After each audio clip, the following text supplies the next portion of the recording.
อยสุงค่ะเหมือนสุงโกก็ค่ะมาได้มากินนี่ค่ะกินส้มตำจับวันข้างนอกตั้งพักกับนี่ค่ะนี่ค่ะมาค่ะกูก็ส้มตำปูค่ะเนาะปูหมดตำโบเหลวโบออกหมดอ่ะอันนี้ข้าวเหนียวค่ะแล้วก็จะมีผักกับค่ะเนาะผักกาดแดงเหมือนสุงค่ะเหมือนสุงโกก็ค่ะมาได้มากินนี่ค่ะกินส้มตำจับวันข้างนอกตั้งพักกับนี่ค่ะนี่ค่ะมาค่ะกูก็มาส้มตำปูค่ะเนาะปูหมดตำโบเหลวโบออกหมดอ่ะอันนี้ข้าวเหนียวค่ะแล้วก็จะมีผักกับค่ะเนาะผักกาดแตงถั่วโป่งค่ะเนาะ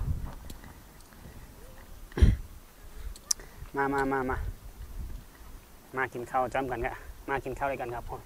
มาครับมาครับพี่น้อง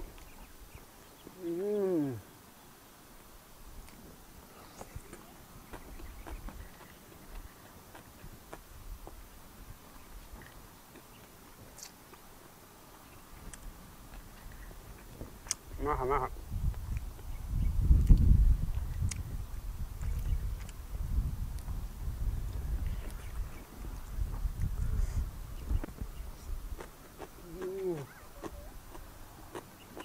แจงนะครับ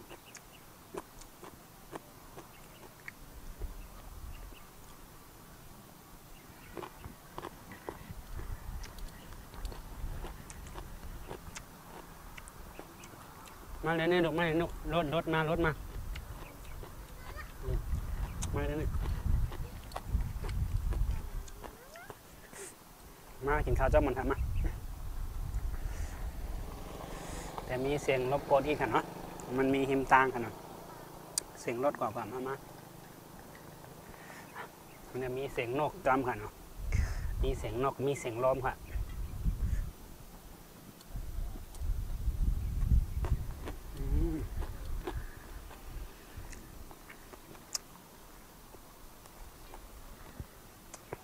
ผักกาดครับผักกาดเขียว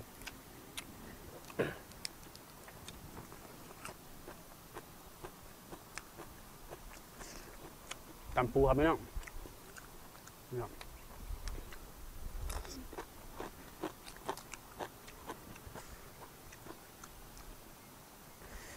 กินผักเขียวนำดีได้อยู่ดีกันเนาะนี่ครับ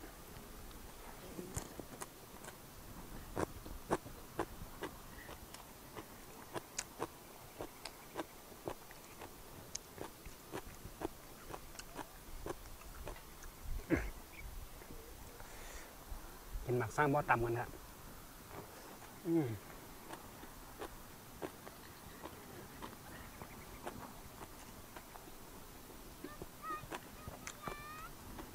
มาไหนลูกมา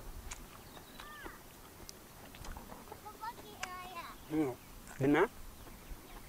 มากินกันมา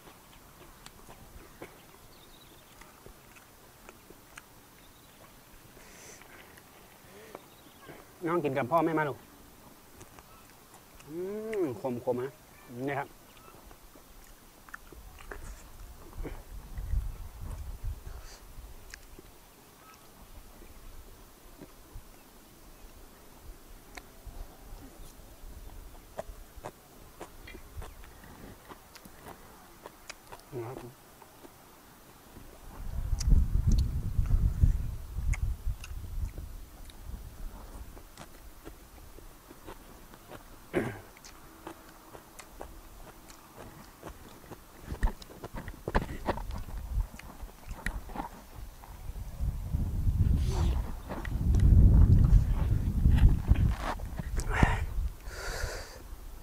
พักเองอ่ะคมลิ้นนะครับพี่น้องความไตครับบนน้องอีสานเขาไม่ไหน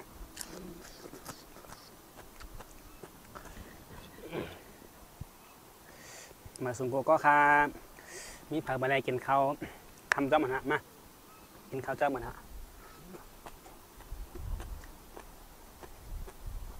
น้ำหัวคำครับสั่งวันจุกเดือดรับร้อย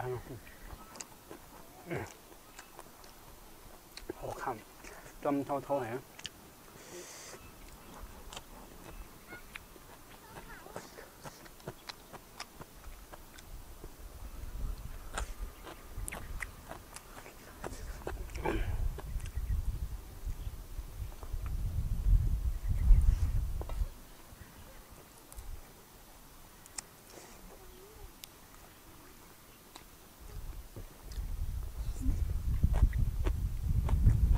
ผ็ดก็เผ็ดดินนะครับพี่น้อง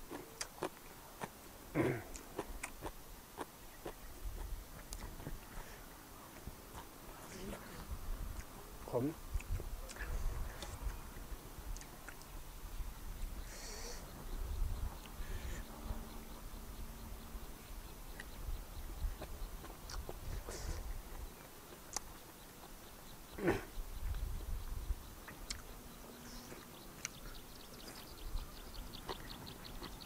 มาแน่นกรถมา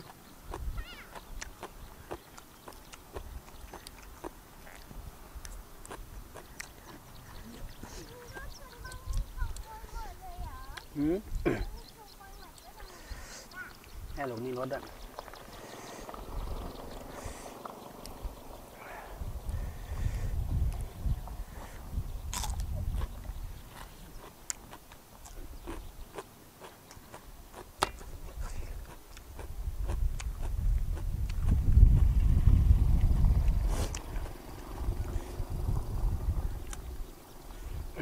มาถึงพวกก็ค่ะกดมาก็เลยเข้ามาก็อย่าลืมกดปั่นแห้งใจพองกันเนาะกดติดตามบันพองกันเนาะ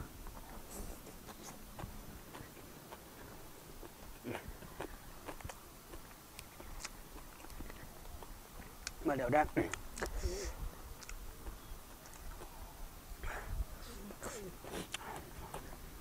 ช่างเป็นก็แค้นมากเลยย่อกาก็ย่อมกว่า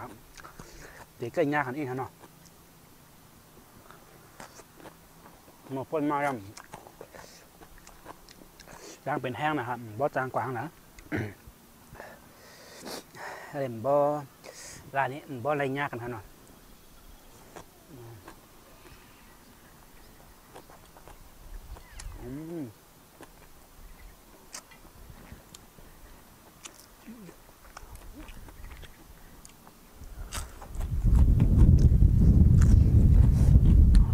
มีเสียงลมอีกครับพี่น้องเนาะ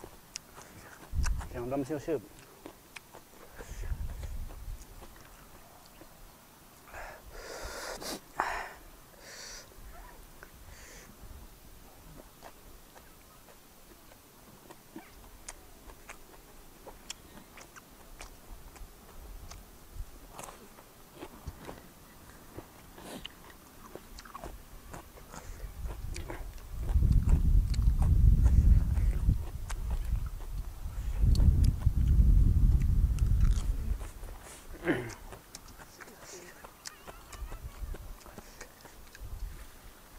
บ้านหนังบ้านน่ะก็บอกแล้วพอเราแยกกันนะห้องดีๆครับเนาะตรงนั้นลายตีนะมันแยกกันทั้งนอกครับ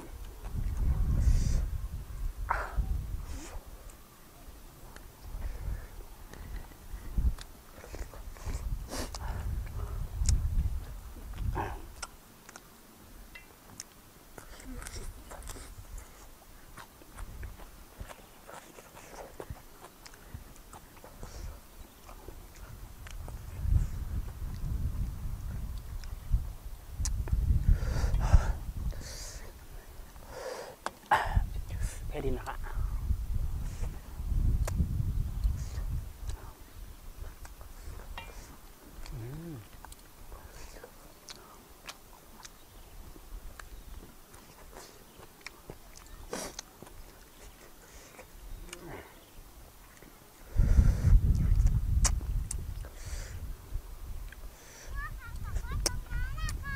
อะไรลูก